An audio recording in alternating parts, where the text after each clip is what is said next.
मेरे बच्चे, तुम्हें पता है ऐसा कौन सा समय होता है जब पूरा ब्रह्मांड तुम्हारे साथ मिलकर काम करता है, जब तुम्हारा एक छोटा सा संकल्प भी इतनी शक्ति ले आता है कि वो असंभव को संभव बना दे।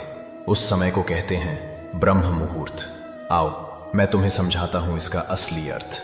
ब्रह्मा शब्द संस्कृत के बृह धातु से आया है, जिसका मतलब होता है बढ़ाना, फैलाना, विकास करना। और मुहूर्त एक वैदिक समय की इकाई है, एक छोटा सा टाइम पीरियड जिसमें शक्तियां अलग तरह से काम करती हैं।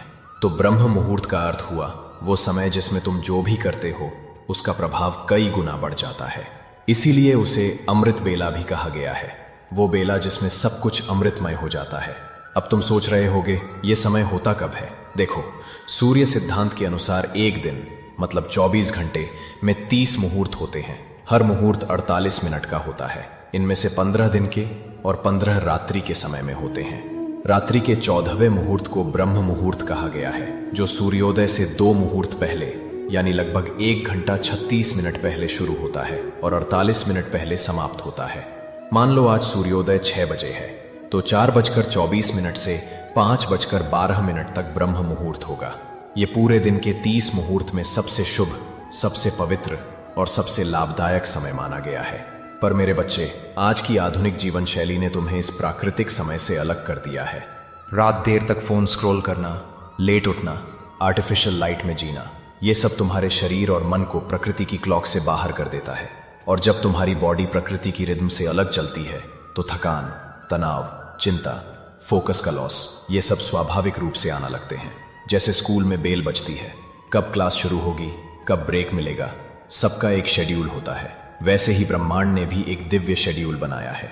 उसी को शास्त्रों में मुहूर्त कहा गया है और उसमें ब्रह्म मुहूर्त है वो समय जब देवता, पितर और मैं स्वयं कृष्ण तुम्हारे साथ रहते हैं। शास्त्रों में लिखा है ब्रह्म मुहूर्ते देवानाम पितृणाम च समागमः, अर्थात ब्रह्म मुहूर्त में सभी देवता और पितर तुम्हारी सहायता के लिए उपस्थित होते हैं और मैं स्वयं पुंडरीकाक्ष कृष्ण इस समय तुम्हारा मंगल करने के लिए अवलंबित रहता हूं।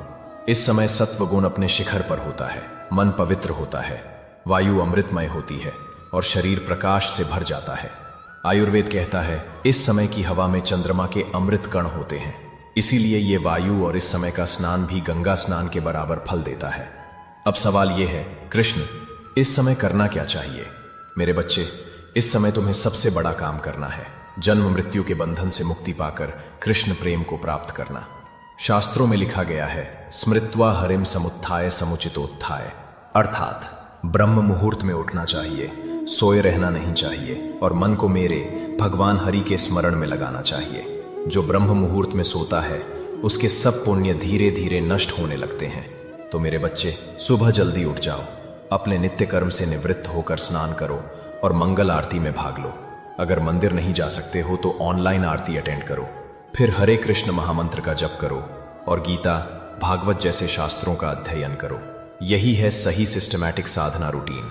इस समय की गई साधना का फल आम समय से कई गुना अधिक होता है।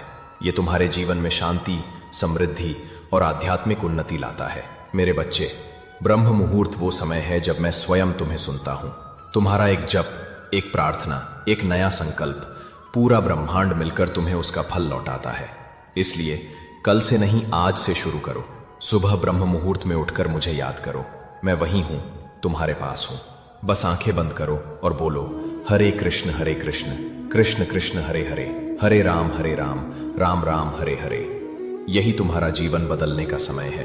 अगर ये ज्ञान तुम्हें गहरा लगा हो तो इस संदेश को साझा करो ताकि और लोग भी ब्रह्म मुहूर्त के इस अमृत का अनुभव कर सकें। और याद रखना, युक्तिरा पर हर वीडियो में कृष्ण खुद तुमसे बात करते हैं।